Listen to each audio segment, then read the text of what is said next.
Hello, so my name is Gian Inocencio, and for my mini lecture for Chapter 1, my topic for today is going to be to define and distinguish the terms actions, movements, and neuromotor processes.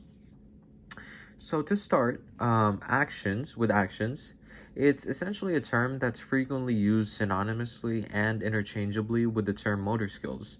And by definition, a skill is a term that is used to describe an activity or a task that has a specific purpose or goal to achieve. So now, actions or skills, they have certain characteristics that can help distinguish any task from one another. So some of these characteristics include the requirements for a goal or a purpose to be achieved, that these examined skills are performed voluntarily, for joints and body segments to move to aid these tasks, and for skills to be learned or relearned. So an example of this is like playing the flute, right? So this fits the definition of an action or skill because the voluntary movement of the musician's fingers while playing the flute helps the musician achieve its goal, which is to create music.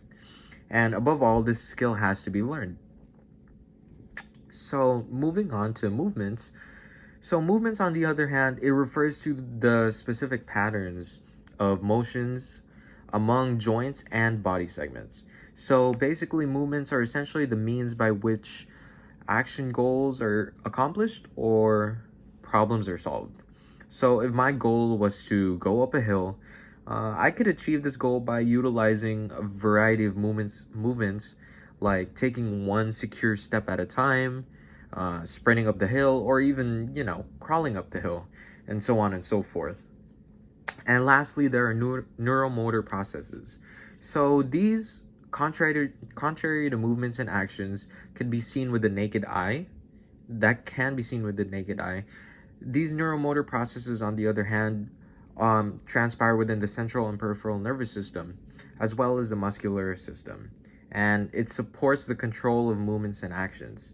So, for example, there are many combinations of my muscle fibers that I could use to lift up my arm in order to, say, pick up the bowl of soup right next to me, right? So this would be an example of a neuromotor process that supports the control of movement in my arm and the action or skill of picking up the bowl of soup.